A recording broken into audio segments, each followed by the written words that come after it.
first night we were here, we stayed more in the old city, down near Chinatown. And then we moved closer to Sule, which is like where the hustle and bustle really is in Yangon. There's a beautiful pagoda there and a monument with a park in front of it.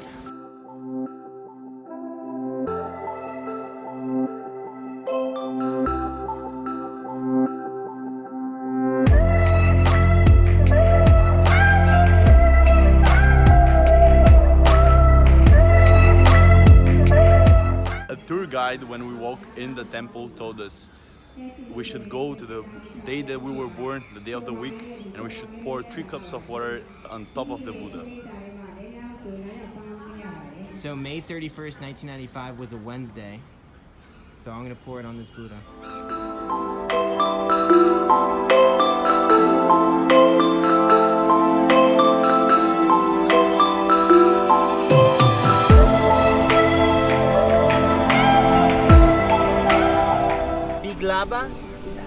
Big laba. Big These are friends that we made in Yangon. These little kids, we were playing frisbee with them. It was so fun. They're so happy.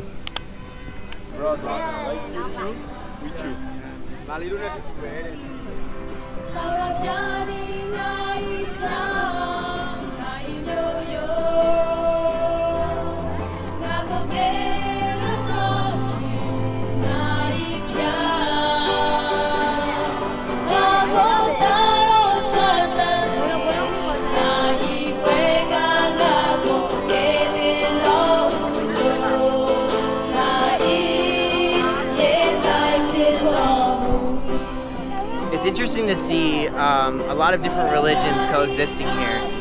There's Christians singing in the park.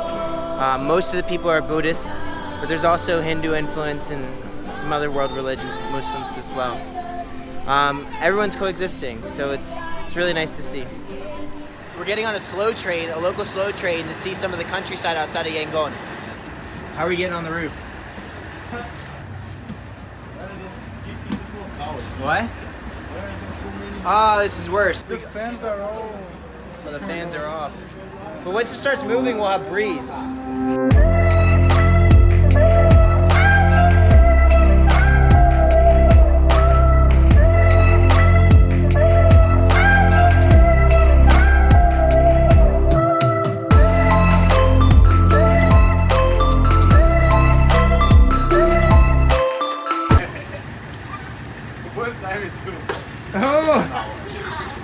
I go. Did it fall out? Oh. Oh.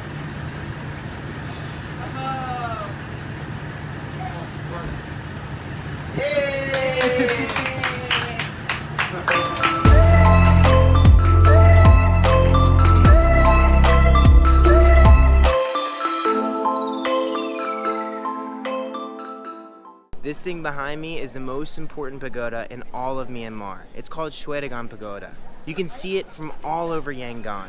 Locals say that it was built 2,600 years ago, during the time of Buddha, but more likely it was built between 6th and 10th century AD.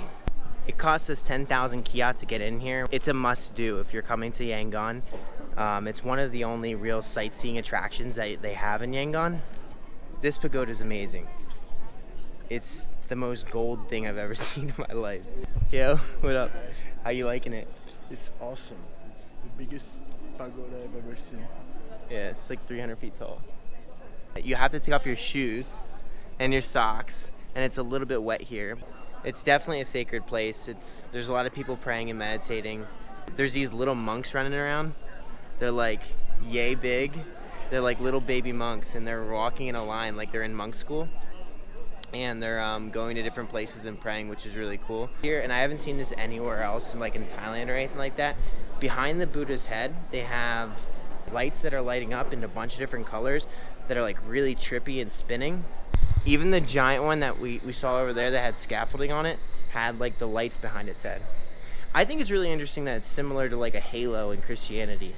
It's like maybe that's what these religions were all like talking about, the same thing. Like if you pray or you meditate or something like that, you can reach a state of consciousness that's different from the regular world, and It's pretty dope. So they do it like with a halo or whatever that thing is around the Buddha. But it just seems weirdly similar. Unless the Christians just stole it from Buddhism, which is... I don't know which came first. Do you see anything like that in Judaism? No, because we don't really make images of God. Gods. Yeah. That makes sense.